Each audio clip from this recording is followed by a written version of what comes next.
বাজার থেকে পাকা পাকা বড়ি কিনে এনেছি। এখন এগুলাকে মাখা করে খাবো।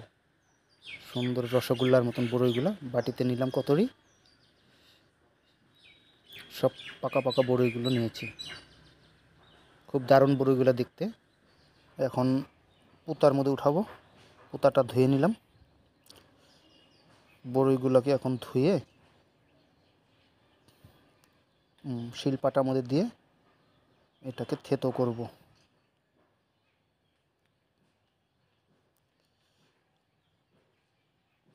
এখন পাতা দিয়ে থেতো করে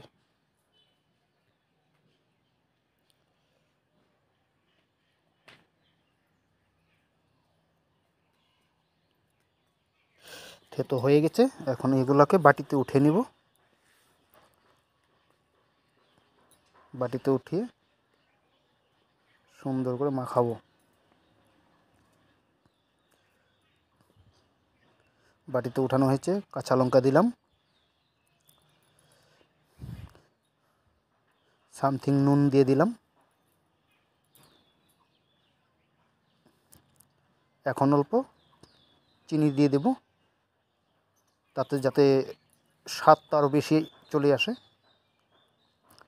এখন সব কিছু দিয়ে মাখিয়ে করে বাস, এখন এই যে দেখুন কি সুন্দর লাগছে দেখতে, ভালো লাগছে না?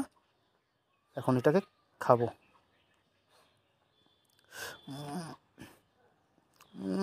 যেটা মজা, সেই হেভি, দারুণ। এরকমভাবে বড়ি মাখা করে খেতে খুব মজাই আলাদা। আপনারাও এইভাবে মাখা করে খান, দেখবেন খুব মজা হবে, খুব ভালো লাগবে। বাই।